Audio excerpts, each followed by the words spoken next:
So, I mean, that video means a lot to me because that's kind of my journey. I remember in the beginning coming to faith. It was hard. It was a struggle.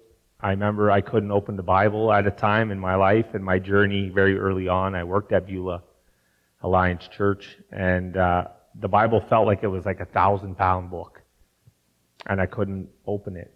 And someone told me at church, instead of closing it and putting it away, maybe just leave it open.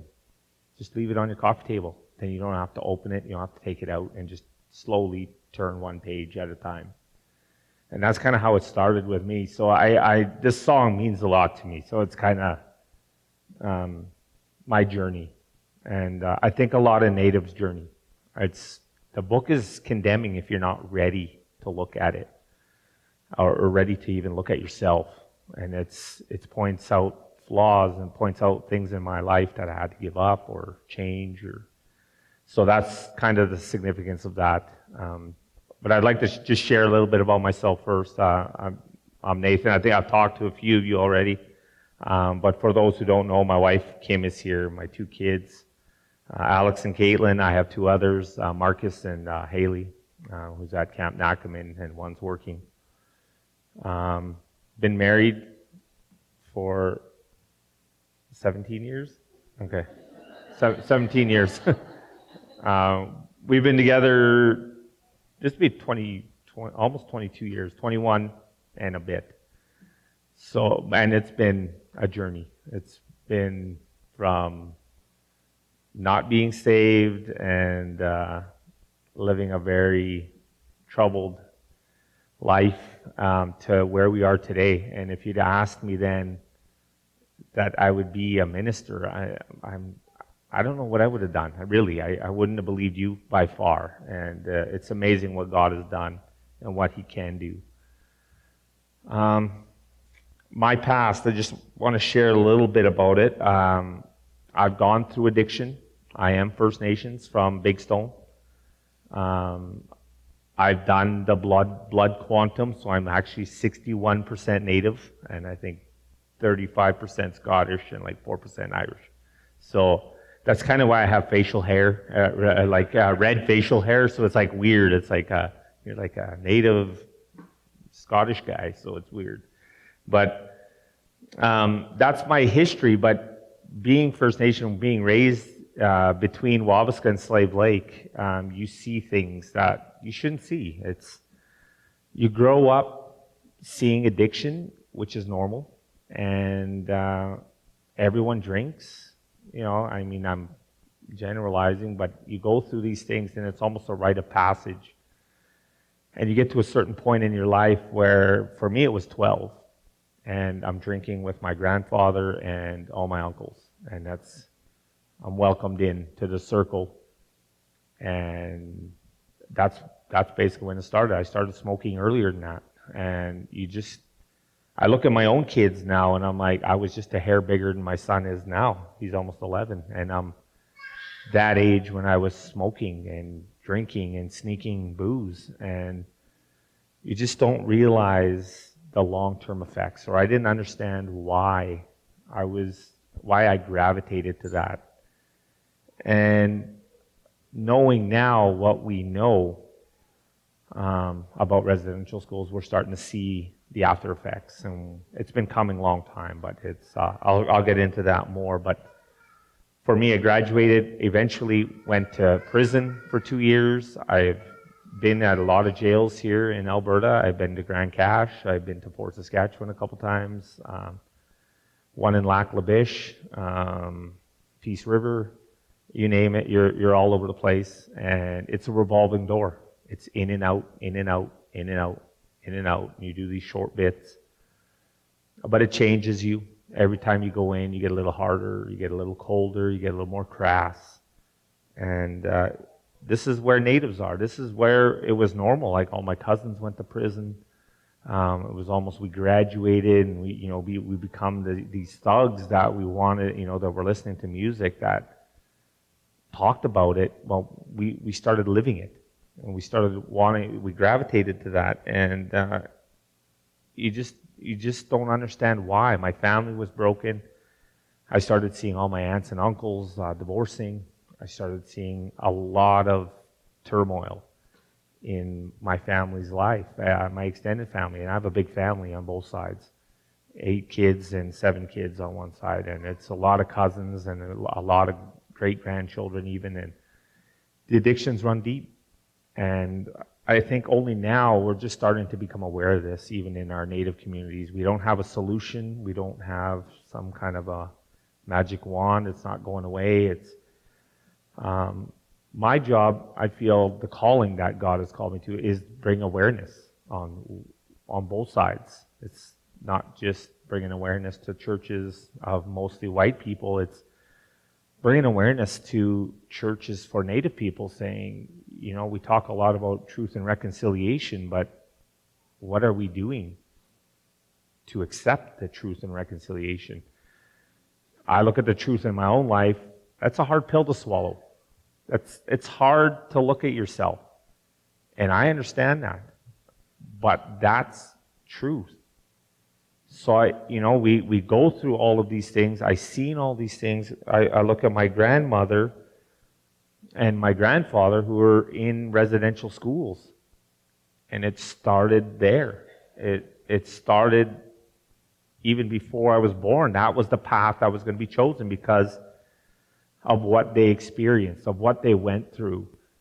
And I don't believe everyone had the same experience because I hear stories. We were talking about it with my in-laws last night about, and she shared a story with me of a woman that said, I didn't get that from a residential school. The nun that taught me was a saint. She really was. And I said, those stories are great, but those are anomalies within the greater picture. And I'm not saying those stories don't exist. We don't hear a lot about those stories in the media either, which is kind of sad because it paints only one side of the picture. It paints a side that they want to portray. And I don't think we need, even as First Nations people, we don't need pity. We don't need money. The government's ready to throw money at problems. They're ready to another apology. We're waiting for another apology from the Pope and bishops and priests. And I'm like, well, that's fine. But, even from the apology in 2008 to First Nations people from the Prime Minister, yeah, that was a start. But what did it do? Here we are 13 years later. How have we changed? How have we grown? How have our communities grown? They haven't. So what did that apology really mean when there's no change? And I think there's a lot of people that want to help Native people. There's a lot of people churches that they're willing to send people, to send funds, to send, how can we help? How can we be involved? And I think this is where I come in. This is where there's not a lot of First Nations pastors that can speak on both sides of the fence. And I feel at times the job is overwhelming. It looks overwhelming. God gave me big shoulders for a reason. And I'm ready to tackle it. And we start small. And I think I've spoken at a lot of conferences now, some big ones actually for the NABC. I went to Taylor Seminary, and then they asked me to, the president of their denomination asked me to speak at their triennial this spring. And I did, about Native awareness. So I think I was just getting the message out that, there are problems, what forgiveness looks like, the transformation of my life is a testimony. Going up north, they always, guys that have gone before, the guys that are there ministering to people are having revivals every weekend. And then they're drinking all week. And then they're having a revival, and then they're living a different way. So something's not lining up. And I was this way before. I really thought God called me, how long ago was that? It was probably 15 years ago. And I went running to Taylor the first time. And it was not the time. I was still gambling, drinking, smoking. Okay, I quit doing drugs, but I still had every other addiction. And God said, okay, I called you. And I'm calling you to a big job, but I didn't say now. There's some things that you got to go through first. We've got to get rid of a few things as you're going to go and minister to them. And Native people are watching me. I'm under a microscope, and they're looking at me. This guy, he talks a big talk, but is he walking it? Okay, he talks about all this living righteous, living a good life, living this better life, but is he doing it? And my life is not perfect, but I don't have those outward addictions anymore that are so damaging to relationships, that they don't understand how alcohol affects every relationship. What it does in my family, it changes everyone. It makes us do things that we would never do in a million years. And that's not part of our cultures. And we've got to get away from that. I look at the forgiveness that we've gone through Kim and I. And with her mom and dad. I've hurt her. I'm in every form of abuse. And I look at the forgiveness that we were talking about last night, and I said, we talk about truth and reconciliation, but what did we have to do? What was the process that Kim and I had to do with her mom and dad? They knew I was a bad guy. They knew I was this way. They knew I was abusive. They helped us when they didn't want to help us. And I remember going to them early on in my walk and asked them for forgiveness as I became a Christian. I'm like, I'm all excited, and I'm telling everyone, and I'm running around telling the world that I'm a Christian. And I went to her mom and dad, and I said, I'm here. I just accepted Jesus. I was homeless at the time. We'd separated for a little while. And I remember going to them. They're doing a big renovation. They're all covered in mud and plaster and all this. And I come out and they're all dirty and hair's all over. And they're standing at the top of the steps and they're looking at me, and I'm probably down where you are, and they're up here. And I said, I'm a Christian. I just accepted Jesus, and I just want to come and ask for your forgiveness. And they just turned and said, no. And they walked back in the house. And I'm like, can they do that? I'm like, is that legal? Are they allowed to do that? And I didn't know what forgiveness meant at that time. It took time. It took time to rebuild that relationship. So with Kim and I and her mom and dad, and you would never guess it today that we had that strain, that we had that much turmoil in our lives. That is the essence of what truth and reconciliation. We had to face truths. I had to come to understand my own past and being First Nation, why I drank, why I had these addictions, and then we had to move forward. And I think that's where we are with Native people. You've got to come to the table, but how? How is it going to look? How do we come to the table? What is church going to look like? In a Native setting. The scripture that I mentioned when I was communicating back and forth this week, and they were asking what's the scripture verse that kind of that you would like that's based on, and it's based on Mark 9:38-41. In the NIV it says, "Whoever is not against us is for us," is the teaching. It says, "Teacher," said John, "we saw someone driving out demons in your name, and we told him to stop because he was not one of us." "Do not stop him," Jesus said, "for no one who does a miracle in my name can in the next moment say anything bad about me. For whoever is not against us is for us. Truly I tell you, anyone who gives you a cup of water in my name, because you belong to the Messiah, will certainly not lose their reward." And I think that's been an issue up north. They're trying to be a church that they're not really being true to themselves. I think there's a way that we can still be First Nation and we can be Christian. It's going to look different. And I think it's going to smell different. It's going to look different. It's going to sound different. And And I think we can still remain true to who Jesus Christ is. We can still preach the salvation of Jesus. Sanctification is still a journey and a process that we get to do with them together.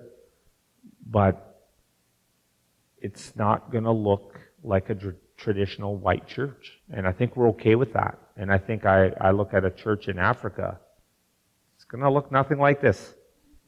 There's going to be dancing. They're running up and down aisles. Like, it is wild. Like, I know people that have come from there, know lots of missionaries, and it is not this setting. This is our setting, or this is your setting.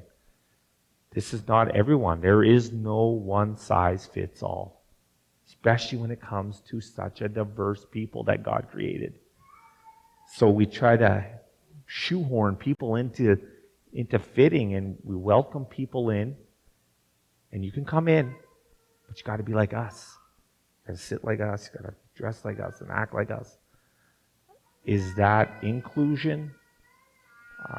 I don't know. I think there's just a different way, and there's an acceptance that has to go on. I look at the people that Jesus sat with, and everyone's looking at him like, this guy's sitting with all these heathens, man. Like, sitting with lowlifes and dirty people, and we don't like to put them in our congregations. I come from a big church like Beulah. I kind of got all the bases covered, actually, when it comes to denominations. I was baptized Catholic. I went to an Alliance church. I went to a North American Baptist seminary, and I work at a Reformed church now. And I'm also part of another organization called North American Indian Ministry. So I'm trying to cover all the bases. And I promote unity among all of them. So I think there's a way that we can have Christ in us and just be accepting and just understanding Native people. And it's gonna look a little different. They're pretty closed off, but we have a good sense of humor. And it's funny because Natives like to test white people. And they'll say something, and it's kind of almost awkward. And we're all laughing. Like, Natives will be laughing around the corner. And you can see, like, a white person's like, well, how do we answer that? Like, is there a right way? Like, and we're just testing the water. We have such a good sense of humor. And if you get to know Native people, we joke about everything. I joke about everything. The most troubling times in my life, I can make the lightest story out of it. And we're storytellers. We sit there, but I can get into the deep darkness of what I went through, especially in prison and depression and all of these things. And there's a time for it and there's a place. But for the most part, we use humor. We use our experiences. And I do the same thing. I have a lot of experience with addiction. I do addiction counseling. I just promote a lot of unity. And I think sometimes when we're looking at Native issues, I don't want to make people feel guilty or shame them. This is not a shameful issue. You can't change the past. We really can't. We can grow from it. I look at the example of the Holocaust, what happened. And now part of the school curriculum in Germany and I think Austria is they make trips annually to Auschwitz as a learning tool.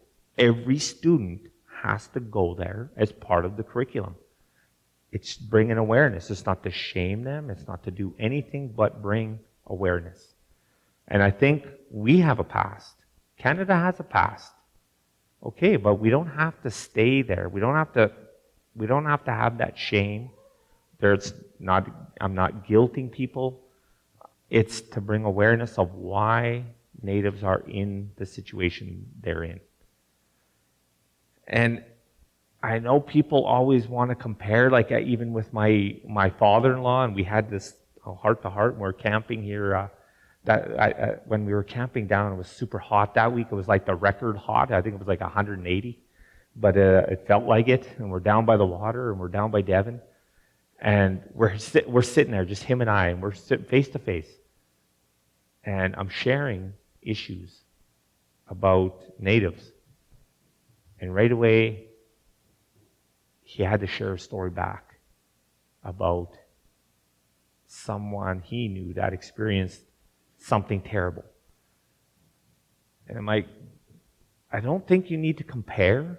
I said, I think a lot of people say, well, you know, they died of tuberculosis and poor and they were bad situations, this and that. And we hear all these atrocities. I don't believe they were murdered. I don't believe they come out and murdered these children like media portrays. It was situation. It was situational. It was tuberculosis. It was pneumonia. It was sickness, smallpox. It was the Spanish flu. Killed a lot of natives. The Spanish flu killed 80% of my First Nation community. So Wabasca, it killed 80%. The Spanish flu in 1919. And I don't want to bring I think it just gets twisted in the media about First Nation issues, and it's not exactly that. Yeah, okay, we have troubles, and we went through residential schools. The issue is, and it's not just the addiction, that's the after effect. It was the loss of identity. That's the issue. Okay, I understand you've got people that have addicts, and there's addicts of every culture. It's not that. It's every culture weren't told they couldn't be them. We were. We were told we couldn't be us. You can't speak your native tongue. You can't act. You can't dress. You can't look Indian. That's the problem. It has nothing to do with what the after effects and who's got the saddest story. I know lots of people have sad stories of every culture. It's here. It's why our culture is the way it is. When you've lost everything, now you're trying to find this identity. You're trying to regain what was lost at some point. There's a lot of my community who still don't know how to speak Cree. I'm one of them. Even though I was taught in schools. I was in a segregated school in Slave Lake. And it's just to bring that awareness. Another scripture, I'm doing it on Mark, but I did print another scripture. I think of Job and his 3 friends. I just want to read this to you. It says, when Job's 3 friends, Eliphaz the Temanite, Bildad the Shuhite, and Zophar the Naamite, heard about all the troubles that had come upon him, they set out from their homes and met together by agreement to go and sympathize with him and comfort him. When they saw him from a distance, they could hardly recognize him. They began to weep aloud, and they tore their robes and sprinkled dust on their heads. Then they sat on the ground with him for 7 days and 7 nights. No one said a word to him, because they saw how great his suffering was. And I think sometimes it's like that with natives. We're not trying to compare who had a tougher life. Everyone had a tough life in 1930. There was no water. There was no nothing. Everyone lived tough. Yeah, everyone were tougher. Men worked harder. Their hands were like mitts. I look at my grandfather's hands. They look like catcher's mitts. Yeah, because he worked hard as a mechanic, and there was no power tools. So, yeah, it was that. But it's to bring a recognition that everything was stripped. And we don't want to compare stories. We just want to be heard. So when somebody's sharing a native, and that's why I'm drawing people like, especially First Nations, for my journey, it was sharing. Okay, why did I drink? Why did I gravitate to drugs? Why did I gravitate to this? And when I started breaking it down, all of these addictions, it's because I didn't know who I was. I did not recognize, my wife even knows this, I did not identify as a native. I did not want to be called an Indian. I was not Indian. I was ashamed to be Indian. I could pass off as a white person. A lot of my family can't. They look a lot more native than I do. And they couldn't. And you can't. And the feeling that someone gets is a feeling that they don't understand when you're followed in a store because you're native, especially in Athabasca. It's like, follow them, because they're native. They're going to steal something. And we've got to get rid of that stereotype. And we profile. We profile people. I did car sales for 4 years. I was trained how to profile people. For 4 years. They trained us how to profile people. And we really got to stop doing that. Like we see Native people and we don't know that feeling where it could be someone like me, and it's like, I'm not a thief, I'm here to just buy some groceries. But that feeling you get, it's a harsh feeling. It's a sad feeling. And I think the awareness is to just sit and listen to Native people and just let them share their story without bringing in a comparison story. Kind of like Job's friends. Just sat with him for 7 days. Just never said a word. Never said, Job, you should have done this, and you know God told you this, and we told you not to do that, and you lost everything. Well, so did the Native people. I lost everything. So what do we do now? This is the awareness that we bring. This is the awareness that I bring. This is what God has placed upon my heart, upon my ministry. How do we bring this awareness? And like I said, this is not to bring guilt or shame. It's, we don't need that. That's not healthy either. It's to just why my grandmother was so cold to my mother, and then my mother so cold to me, where there's no affection, there's no terms of endearment, there's no you can do it, there's no encouragement. Like I look at my family, I look at my kids, I look at her family, there's encouragement, there's structure, there's bedtimes, there's this, there's all of these rules that they learn when they're 2. Guess what? We don't learn those rules. We don't have rules. We have no structure. So when someone comes and they're trying to teach a Native kid in Sunday school, it's not going to go well, especially when you're trying to teach Native kids. It's going to look different. It's going to be different. There's Native, we have a Native program up north, and there's a lot of Native kids that were coming, and there was probably about 12, and they're showing up regular. And this was 2 years ago when I started. And Brian and Leah, Leah Cook and Brian LeMessurier, great people, have a heart for Calling Lake and for Native people. And they were there, and they're teaching these kids, and they're teaching them ukulele, and I'd come in, and they're all learning how to play a ukulele, and they each had one. And I said, what a great program. And they had a really hard time gathering them and keeping them focused on something, on a task.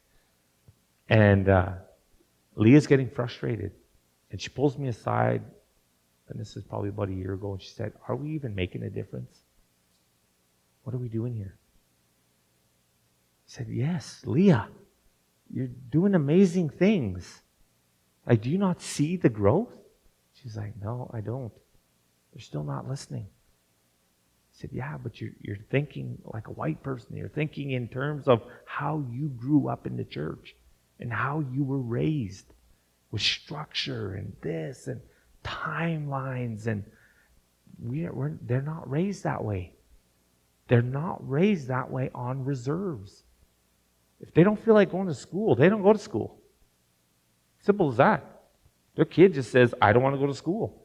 Mom and dad just say, fine, stay home, play video games. Now we get to come. Now we come to them. So the first time we met him, I brought Al up north with me. And we're all standing around in this gazebo type thing. And it's kind of a big square building. And I remember we're all standing on the outside and we're introducing all the kids and they're coming around.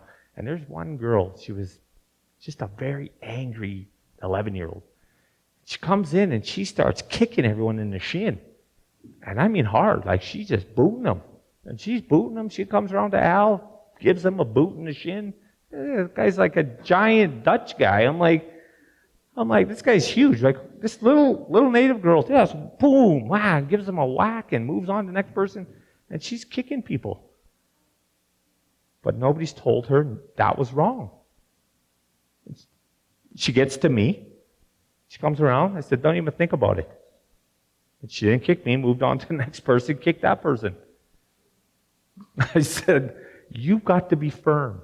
And they don't know anything else. I'm loud. Like when I go to these meetings, I'm loud. I speak some Cree, so I'm using their dialect. All those kids, that girl today, Krisha, is right beside me when we do an event. Actually, she's probably about there now. She's really tall. And she's tall and skinny, but she's right beside me. This is 2 years in, and she's asking me when we go to these events, is there anything I can do? Do you want me to set up something? Do you want me to help you with the little kids? Yeah, Krisha. Yeah, go. Can you help us with that? Set that up. They're looking for something, but it takes time. You're talking about someone who's never been shown basic skills. Then there's no rules. I grew up the same way. I grew up unruly. If I did not feel like doing something, there is no way anyone was going to make me do it. There's not a chance. Teachers tried. We had a whole classroom. It was like mostly natives, and we were in grade 5, and the teacher gave up. We just cranked our music, and we just played music all day. Because there was no way we couldn't budge us. And I think a lot of that is just from what happens and why we're not shown these things, why my mom just threw in the towel, why she was so cold, why hugs were foreign. My grandmother never hugged her grandchildren. That was it was normal to me at the time, but until I see my wife and her family, and they're all hugging. Everyone's like touching everyone. I'm like, man, what's going on here? I remember going to family reunions, and her Aunt Verna, nice big lady, and she's coming, and she's giving everyone hugs, and she's all happy to see me, and I'm like, she's not going to hug me. Like, there's no way she's going to hug me. Like, I looked like a person that was unapproachable, and she gave me this big hug, and I'm like, does she not, like, it just felt weird, and I said, doesn't she know who I am? Like, I'm this hardened criminal guy, and I don't hug. And it's funny, by the 3rd or 4th time of going to a family reunion, you're looking for the hug. You're looking for Aunt Verna. Everyone's got an Aunt Verna in their family. And you're looking for it. And you're like, why does that feel good? Why does that, it feels normal. Because I never had that. And we hug now, even last night. It was odd because they're all hugging, and her dad just kind of says, I don't know, do we hug? I'm coming in. I'm like, get in here. Like, yeah, bring it in, man. Like, his brother's sick. He's got stage 4 cancer, and we just found out a week ago. He's having a hard time with it. And I said, yeah, bring it in. Bring it in. Like, I hug now. This is actually a normal thing. But it took me 17 years to get here. From the day I accepted Jesus till now has been 17 years. And learning all of these things. And the grace that was shown me by her family, the example, we're listening, we're watching. It's just going to take time. And I think they used to call me like EGR. That's a term that Kim would call EGRs, extra grace required people. So I was that EGR. And I was the extra grace required. And I think we just need to do this to some cultures that maybe we're not accustomed to. Maybe we don't know. Maybe we don't know why. And I go in to Calling Lake. I don't tell them how to live. I don't tell them anything. Pretty sure someone's already tried that. Didn't work. It didn't go over so well. We're just to go in like Paul. I sit there. I learn the culture. I learned the community. And it's kind of like in Acts 2? That unknown God. And he, as Paul's going to Athens and he's going to all of these communities, he sees this monument there.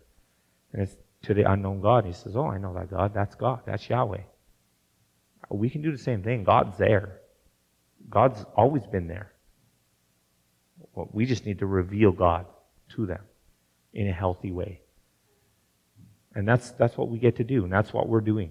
It's not telling them how to live, how to act, how to be.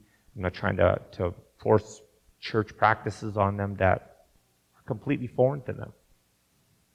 It's just be with them. Show them the love of Christ in all of our actions. You know, there's a quote by Francis Assisi. It says, spread the gospel at all costs, but as a last resort, use words.